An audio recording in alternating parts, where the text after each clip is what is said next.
ಅದಕ್ಕೆ ಕರೆಕ್ಟಾಗಿ ಸೂಟ್ ಆಯಿತು. ಸೊ ಅದೇ ಟೈಮಲ್ಲಿ ದರ್ಶನ್ ಸರ್ ಅವರು ಕೂಡ ಕಾಟೇರ ಅಂತ ಹೇಳಿಬಿಟ್ರು. ಓಕೆ, ಕಾಟೇರಮ್ಮನ ಮೇಲೆ ಜಾಸ್ತಿ ಒಂದು ಯಾವುದೋ ಒಂದು ಇದರಲ್ಲಿ ನೋಡಿದ್ವಿ, ದರ್ಶನ್ ಸರ್ ಹೇಳ್ತಾರೆ ನನಗೆ ಕಾಟೇರಮ್ಮ ಅಂದರೆ ತುಂಬ ಇಷ್ಟ. ಆ ಒಂದು ದೇವತೆ ಇದೆ, ಹೊಸಕೋಟೆ ಹತ್ರ ಒಂದು ಕಾಟೇರಮ್ಮ ಅಂತ ಒಂದು ದೇವಸ್ಥಾನ ಇದೆ, ಆ ದೇವರು ಇದ್ದಾರೆ.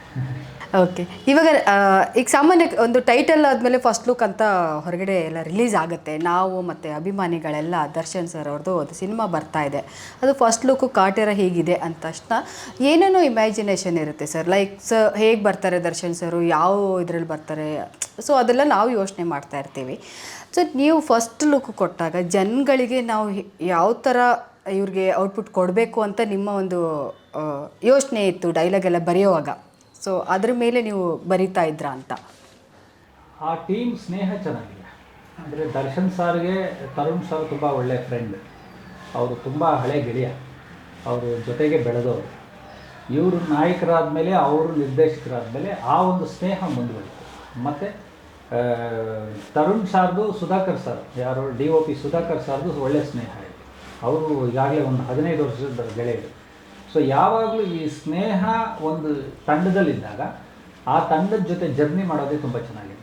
ಅವ್ರಿಗೆ ದರ್ಶನ್ ಸರ್ ಅಂದರೆ ಏನು, ಆಫ್ ದಿ ಕ್ಯಾಮ್ರಾನು ಗೊತ್ತು, ಬಿಫೋರ್ ಕ್ಯಾಮ್ರಾನು ಗೊತ್ತು, ಕ್ಯಾಮ್ರಾ ಮುಂದೆನೂ ಗೊತ್ತು. ಸೊ ಆ ಒಂದು ಒಡನಾಟದಿಂದ ಕಾಟೇರ ತುಂಬ ಸುಲಭವಾಗಿ ಚೆನ್ನಾಗಿ ಆಗಿ ಬಂದಿದೆ. ಸೊ ಅದು ನನಗೆ ಒಬ್ಬ ಬರಹಗಾರನಾಗಿ ನನಗೂ ಅವರ ಮತ್ತು ತರುಣ್ ಸರ್ ನಮಗೂ ಒಳ್ಳೆ ಗೆಳೆಯ. ಯಾವತ್ತೂ ನಮ್ಮನ್ನು ಡೈಲಾಗ್ ರೈಟ್ರು ಅಂತಲೇ ಕನ್ಸಿಡರ್ ಮಾಡಲ್ಲ. ಫಸ್ಟ್ ಸ್ನೇಹ, ತದನಂತರ ವೃತ್ತಿ, ಆ ಒಂದು ಇದು ಅವ್ರ ಜೊತೆ ಇದೆ. ಹಾಗೆ ನಮ್ಗೆ ಈಸಿ ಆಯಿತು. ಹಾಂ, ಆ ಹಳ್ಳಿ ಇಮ್ಯಾಜಿನೇಷನ್ನಲ್ಲೇ ಹೋಗಿದೆ ಸಿನಿಮಾ. ನಾವು ಟ್ರೇಲರ್ ನೋಡಿದ್ವಿ, ದರ್ಶನ್ ಸರ್ ಗದ್ದೆಯಲ್ಲೆಲ್ಲ ಓಡಾಡೋದು. ಸೊ ಇದ್ರ ಬಗ್ಗೆ ಎಲ್ಲ ಏನು ಹೇಳ್ತೀರಾ ಸರ್? ಅಂದರೆ ತರುಣ್ ಸರು ಹೀಗೇ ಬರೀ ಹಳ್ಳಿಯಲ್ಲೇ ಅದನ್ನು ಸೆಟ್ ರೆಡಿ ಮಾಡ್ತಾರೆ, ಆ ಥರ ಮಾಡಿದ, ಅಥವಾ ಪರ್ಟಿಕ್ಯುಲರಾಗಿ ಇಂಥ ಹಳ್ಳಿಗೆ ಅಂತಲೇ ಹೋಗಿದ್ರಾ ಅಂತ? ದರ್ಶನ್ ಸರ್ನ ಇಟ್ಕೊಂಡು ಹಳ್ಳಿಗಳಿಗೆ ಸಂಚಾರ ಮಾಡೋದು, ಹಳ್ಳಿಗಳಲ್ಲಿ ಚಿತ್ರೀಕರಣ ಮಾಡೋದು ತುಂಬಾ ಕಷ್ಟ. ಯಾಕಂದರೆ ದೊಡ್ಡ ಅಭಿಮಾನಿ ಸಮೂಹ ಇದೆ. ಅವ್ರ ಪ್ರೀತಿಗೆ ಇವರು ಸಮಯ ಕೊಡೋಕ್ಕೆ ನಿಂತು ಬಿಡ್ತಾರೆ.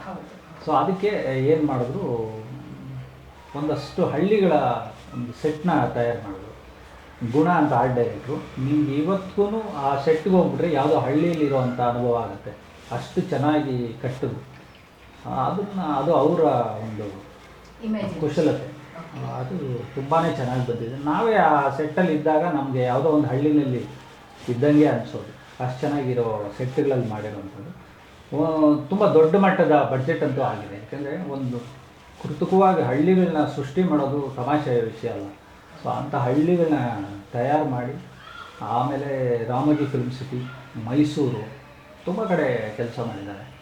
ಸೊ ಹಂಗಾಗಿ ಸರ್, ಇವಾಗ ನೀವು ಸಾಮಾನ್ಯ ಎಲ್ಲ ಸಿನಿಮಾದಲ್ಲೂ ಡೈಲಾಗ್ಗಳು ನಿಮ್ಮದು ತುಂಬ ಅದ್ಭುತವಾಗಿದೆ. ಈ ಕಾಟೇರ ಸಿನಿಮಾದಲ್ಲಿ ಡೈಲಾಗ್ಗಳನ್ನು ಕೂಡ ನಿಮ್ಮ ಬರೆದಿದ್ದೀರಾ. ನಿಮಗೆ ತುಂಬ ಇದರಲ್ಲಿ ನಾನು ಇನ್ನೂ ಚೆನ್ನಾಗಿ ವರ್ಕ್ ಮಾಡ್ತೀನಿ ಅನ್ನೋ ಅಂಥದ್ದು ಒಂದು ಡೈಲಾಗು ಅಥವಾ ಸಿಚುವೇಶನ್ನು ಯಾವುದಿದೆ ಅಂತ ಏನಾದರೂ ಹೇಳ್ಬೋದಾ? ಸಿನಿಮಾ ನೋಡ್ತೀವಿ, ಬಟ್ ಸಣ್ಣದಾಗಿ ಒಂದು. ಈಗ ಅದು ಮನುಷ್ಯನ ಮನಸ್ಥಿತಿ. ಈಗ ನೀವು ಅಷ್ಟೇ, ಈ ಇಂಟರ್ವ್ಯೂ ಆದಮೇಲೆ ನೀವು ಈ ಇಂಟರ್ವ್ಯೂ ಇದಾಗಿದ ತಕ್ಷಣವೇ ನಿಮ್ಗೆ ಅನಿಸುತ್ತೆ, ಇನ್ನೂ ಚೆನ್ನಾಗಿ ನಾನು ಪ್ರಶ್ನೆ ಕೇಳ್ಬೋದಾಗಿತ್ತು. ಅದು ಕಲಾವಿದನಿಗಾಗುತ್ತೆ, ನಾನು ಇನ್ನೂ ಚೆನ್ನಾಗಿ ನಟಿಸ್ಬೋದಾಗಿತ್ತು ಅಂತ.